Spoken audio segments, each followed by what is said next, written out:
Ever wondered what happens when one of Marvel's coolest heroes, Spider-Gwen, faces one of its most terrifying villains, the symbiote?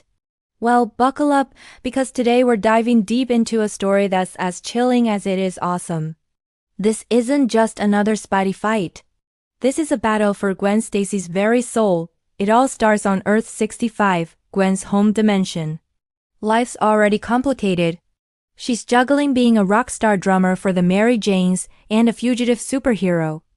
The police, led by her own father, Captain George Stacy, are hunting her down, blaming her for the death of her best friend, Peter Parker, who tragically became the Lizard.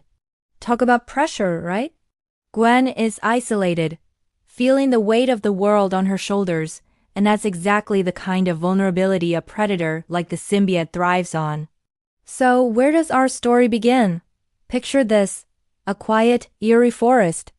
Gwen, feeling overwhelmed by everything, seeks solitude among the trees.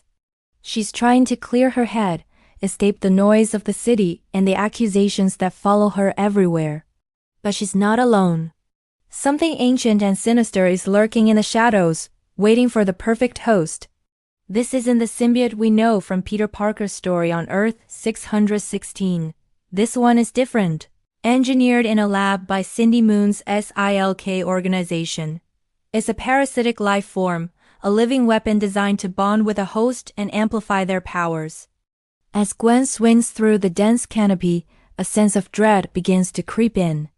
The usual sounds of the forest are gone, replaced by an unnerving silence. Suddenly, a black viscous substance drips from a branch above. Before she can react, it lunges. It's a terrifying, almost sentient ooze, and it's fast. It lashes onto her, and the struggle begins. It's not just a physical fight. It's a mental one. The symbiote immediately starts whispering in her mind, preying on her deepest fears and insecurities. It knows about Peter. It knows about her dad. It promises her power. The power to make everyone see she's a hero, the power to fix everything. For a moment, Gwen is tempted. Imagine being offered a solution to all your problems, a way to silence the guilt and the fear. The symbiote offers her exactly that. It wraps around her, morphing her iconic white and black suit into a monstrous yet sleek new design. The classic spider logo becomes more jagged, more aggressive. The white of her suit turns a shadowy gray, and the black becomes an inky, living darkness. She is now Gwenom, and the power. It's intoxicating. Her strength is magnified tenfold.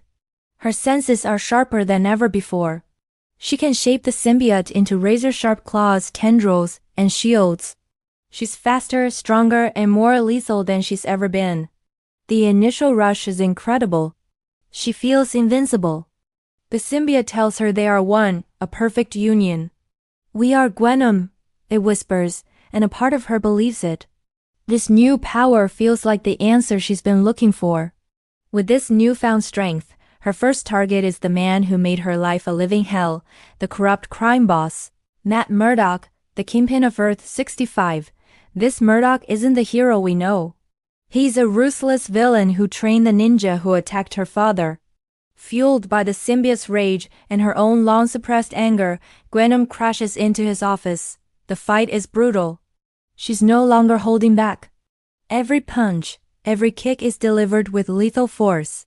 Murdock, a skilled fighter in his own right, is completely overwhelmed. Gwenom is a force of nature, a whirlwind of black and white fury. She toys with him, enjoying his fear. The symbiote amplifies her rage, twisting her desire for justice into a thirst for vengeance. She's about to deliver the final blow to end Murdock for good, but then something happens. Through the haze of anger, she sees her own reflection in a broken window. She sees the monster she's become. The distorted face, the sharp teeth, the pure rage in her eyes. It's the face of the Lizard, the face of her friend Peter in his final moments. That's the wake-up call she desperately needed. The realization hits her like a physical blow. This power isn't a gift. It's a curse. It's turning her into the very thing she fights against. The symbiote senses her hesitation and tightens its grip, mentally and physically. It screams in her mind, telling her to finish the job, that this is who they are now. But Gwen is a fighter. She's always been a fighter. She begins to fight back, not against Murdoch, but against the parasite that's trying to consume her. It's an agonizing internal battle. She pulls at the symbiote, trying to tear it off, but is bonded to her on a cellular level. It fights back with everything it has, flooding her mind with visions of her failures, of Peter's death, of her father's disappointment. It tells her she's weak, that she's nothing without it, but it underestimates Gwen's will. Her love for her father, her memory of the hero she wants to be, that's her anchor. She focuses on her band, the Mary Janes, on the music, on the one thing that has always been hers. This is where the sound comes in. We all know symbiotes have two major weaknesses, fire and sonics. As she struggles, she remembers her life as a drummer. The rhythm, the beat, the powerful vibrations. She starts tapping a beat on the floor, then on the walls, creating a sonic frequency. It's faint at first, but it's enough to make the symbiote recoil in pain. It screeches, a horrible, unearthly sound. She's found its weakness. Driven by desperation, she makes her way to a construction site, to a place with loud noises. The symbiote fights her every step of the way, trying to regain control. But Gwen is relentless. She slams two large metal pipes together, creating a deafening clang. The symbiote writhes in agony. The pain is excruciating for her too, as the symbiote is part of her, but she knows she has to endure it. She has to get this thing off of her before it's too late. The final battle for her soul takes place in a cacophony of industrial noise. With one final desperate scream of defiance, she uses all her strength to pull the writhing black mass from her body.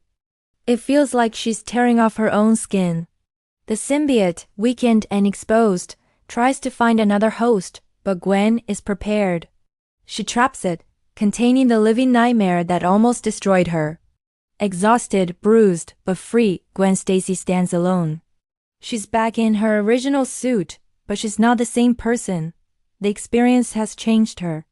She's seen the darkness within herself, the potential for rage and destruction that the symbiote brought to the surface.